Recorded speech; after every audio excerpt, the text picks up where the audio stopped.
Hey guys, Scott here, and today I want to talk about the killer that I have the highest win streak on, at least in the past year. I have not recorded my win streaks until a year ago, so I did main Blight at one point, so it was probably higher on Blight. But for all the data that I actually have, I actually do record win streaks. The thing is, I'm not public about when I'm doing them. I don't like put it in my title unless it's like a joke or something like that. And I don't put it in there for a number of reasons.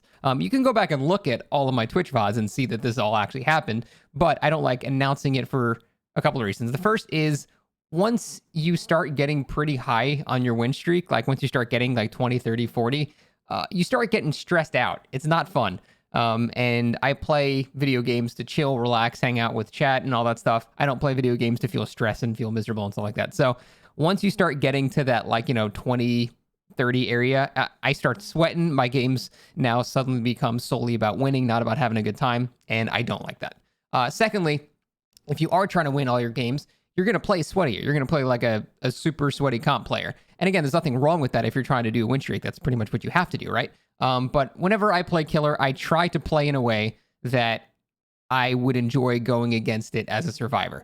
I don't want to go against like a 4 slowdown camping tunneling killer. It just sounds like not a very good time. So I try to not do that. So I play a little bit chill. I still try to win, but I do play a little bit chill. And that's why if I was going for a win streak, I would be under the obligation to play sweatier and, try to get that sick tournament W. So those are the two main reasons that I don't list them. But I do have a spreadsheet that I look at where I do just track my win rate just for my own purposes, because why the hell not? It's interesting to do. Again, this is after Blight came out, so probably not super accurate. But the killer that I have the highest win streak with is Wraith. By a large margin, too, by the way. I have 62 with Wraith, and then I have 38 is the next nearest one with Wesker, and then 34 is the next nearest with Demogorgon. So Wraith is a statistical outlier, and I'm trying to figure out why that is the case. And it could be a number of things. Now, win streaks, in my opinion, don't really mean that much. For the most part, they just simply end when you get a really bad map or a really good team or a combination of both.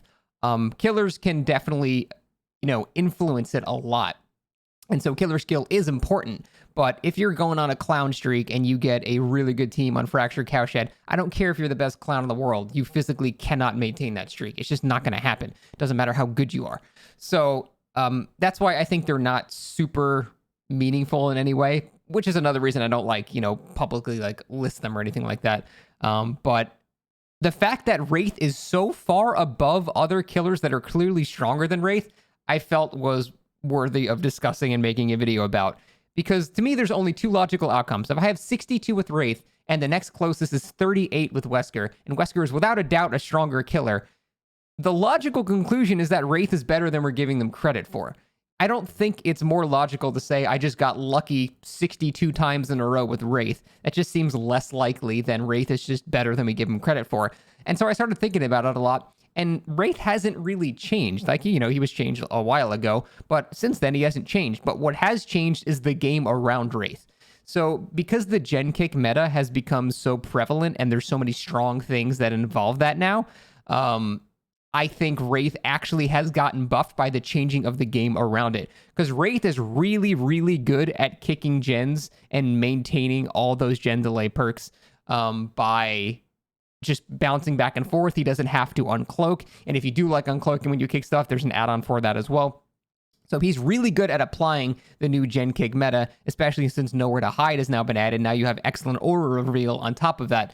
And because all that has changed, I think Wraith is actually way better than it used to be. Again, Wraith didn't change at all, but because the gen kick meta is now a thing, Wraith actually can compete way, way more. I've always been a fan of Wraith. He's always been top 3 favorite killers.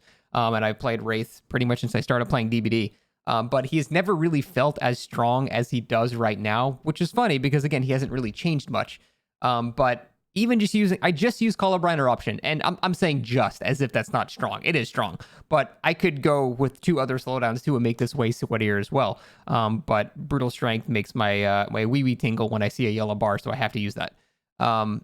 So it could even be stronger, but even right now, without even really trying to be sweaty, I won 62 games in a row with Wraith, and the game that I lost was about a week and a half ago on a Red Forest. It was just a really bad Red Forest. The team wasn't even that great. just a really bad red forest. I physically couldn't get places quick enough to stop it. So the fact that Wraith is, for me, is so far ahead of all my other killers indicates that he's got to just be better than we're giving him credit for. I can't think of any other logical conclusion other than I just got way luckier with Wraith for whatever reason.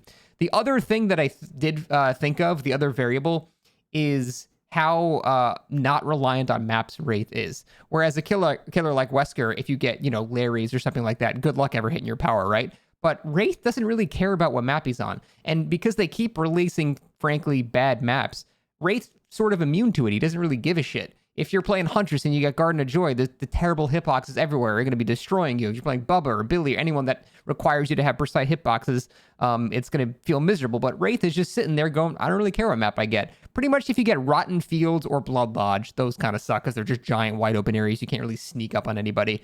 But for the most part, Wraith is extremely not map dependent. And because they keep releasing maps that are frankly not great, Wraith's relevance goes up and up as killers like Huntress, for example, go down and down as they keep releasing more indoor maps with bad collision, things like that. So I think because of that, Wraith actually has improved in a number of ways that have nothing to do with Wraith. So I just thought that was interesting. I thought I'd go over that. I felt it was worth mentioning. I'm curious to hear what you guys think. But in my opinion, Wraith is like legit low A tier right now if you have like a Gen Cake build, because he's just so frighteningly good at it that it just really complements the meta really well. I do think Wraith's chase potential is super underrated as well. People don't use it enough. That's why I run Swift Hunt when I run Wraith, because it allows you to actually use your power at loops. It's not always going to be successful, but because you uncloak so fast, you can use your post movement speed lunge to whip around an entire loop. So unsafe loops, Wraith's actually really good at. And I typically can use my power to just straight up chase people and not have to rely on the whole hit and run strategy that frankly is very effective and a lot of people do. But I think Wraith is even better at chasing than people give him credit for. So I've been playing Wraith the past like week and a half now, pretty much only Wraith. And yeah, for some reason, I just don't lose with Wraith. And I think it's because he's a lot better than we're giving him credit for. Not like saying I'm a god player or anything. I'm saying Wraith is actually way stronger than we're giving him credit for with the current meta. So that's it. I just want to talk about that. Thanks for watching. See you next time.